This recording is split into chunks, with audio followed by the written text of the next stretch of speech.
A Long Walk to Water by Linda Sue Park, Chapter 3. Southern Sudan, 2008. The smudge on the horizon gained color as Naya drew nearer, changing from hazy gray to olive green. The dirt under her feet turned to mud, then sludge, until at last she was ankle-deep in water. There was always so much life around the pond. Other people, mostly women and girls, who had come to fill their own containers. Many kinds of birds, all flap and twitter and caw. Herds of cattle that had been brought to the good grazing by the young boys who looked after them. Naya took the hollowed gourd that was tied to the handle of the plastic container. She untied it, scooped up the brown, muddy water, and drank. It was 2 gourdfuls before she felt a little cooler inside. Naya filled the container all the way to the top. Then she tied the gourd back in place and took the padded cloth donut from her pocket. The donut went on her head first, followed by the heavy container of water, which she would hold in place with one hand. With the water balanced on her head and her foot still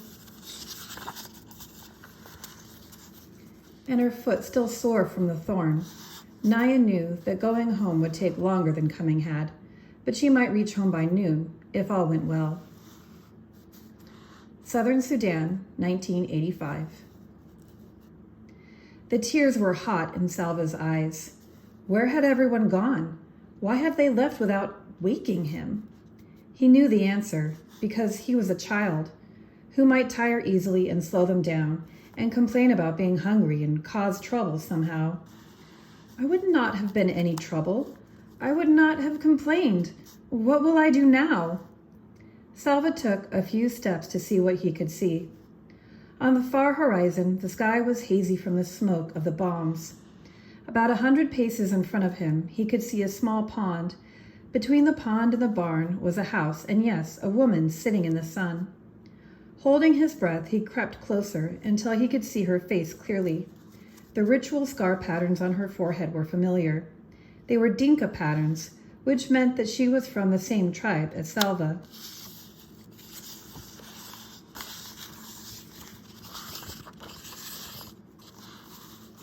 Salva let out his breath in relief. He was glad that she was not Nuer. The Nuer and the Dinka had a long history of trouble.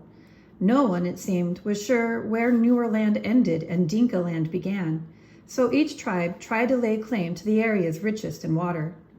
Over the years, there had been many battles, large and small, between Dinka and Nuer. Many people on both sides had been killed. This was not the same as the war that was going on now, between the rebels and the government. The Dinka and the Nuer had been fighting each other for hundreds of years. The woman looked up and saw him. Salva flinched at her glance. Would she be friendly to a stranger? Would she be angry with him for spending the night in her barn? But at least he was not alone now, and that knowledge was stronger than the certainty about what the woman might do or say to him. He walked toward her. "Good morning, Auntie," he said, his voice trembling. She nodded at him. She was old, much older than Salva's mother. He kept quiet, waiting for her to speak. "You must be hungry," she said at last. She stood and went into the house. A few moments later, she came back out and gave him 2 handfuls of raw peanuts. Then she sat down again. "Thank you, Auntie." Squatting on his haunches next to her, Salva shelled the nuts and ate them. He chewed every nut into a paste before he swallowed, trying to make each one last as long as he could. The woman sat without speaking until he was finished. Then she asked, "Where are your people?" Salva opened his mouth to speak, but his eyes filled with tears again, and he could not answer. She frowned. "Are you an orphan?" He shook his head quickly. For a moment, he felt almost angry. He was not an orphan. He had a father and a mother. He had a family. "I was at school. I ran away from the fighting. I do not know where my family is." She nodded. "A bad thing, this war. What are you going to do? How will you find them?" Salva had no answer. He had hoped that the woman might have some answers for him. After all, she was an adult. Instead, she had only questions. Everything was upside down. Salva stayed in the woman's barn again that night. He began to make a plan. Maybe I can stay here until the fighting stops. Then I will go back to my village and find my family.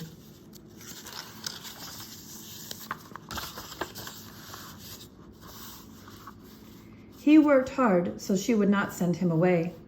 For 3 days he fetched firewood from the bush and water from the pond. But the pond was drying up. Each day it was harder to fill the gourds. During the daytime, Salva could hear the distant booming of artillery from the fighting a few miles away. With every shell that exploded, he would think of his family, hoping they were safe, wondering desperately when he would be with them again. On the 4th day, the old woman told him that she was leaving. You have seen that the pond is only a puddle now. Winter is coming and the dry season, and this fighting. She nodded her head in the direction of the noise. I will go to a different village near water. You cannot stay with me any longer. Salva stared at her as panic rose inside him. Why can't I go with her? The woman spoke again before he could ask aloud. The soldiers will leave me alone, an old woman on her own. It would be more dangerous for me to travel with you. She shook her head in sympathy. I am sorry I cannot help you anymore, she said. Wherever it is you walk, just be sure to walk away from the fighting.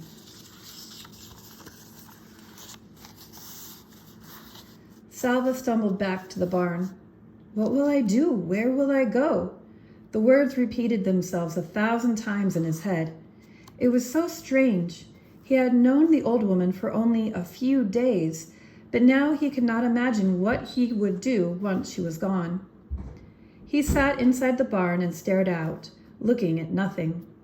As the light grew dimmer, the noises of evening began, the buzz of insects, the rustling of dry leaves, and another sound. Voices? Salva turned his head toward the sound. Yes, it was voices. Some people were walking toward the house, a small group, fewer than a dozen. As they approached, Salva took a sharp breath. In the fading light, he could see the faces of those nearest him. 2 of the men had patterns of V-shaped scars on their foreheads. Dinka patterns again, the kind that were given to the boys in Salva's village as part of the ritual of becoming a man. These people were Dinka too. Could his family be among them?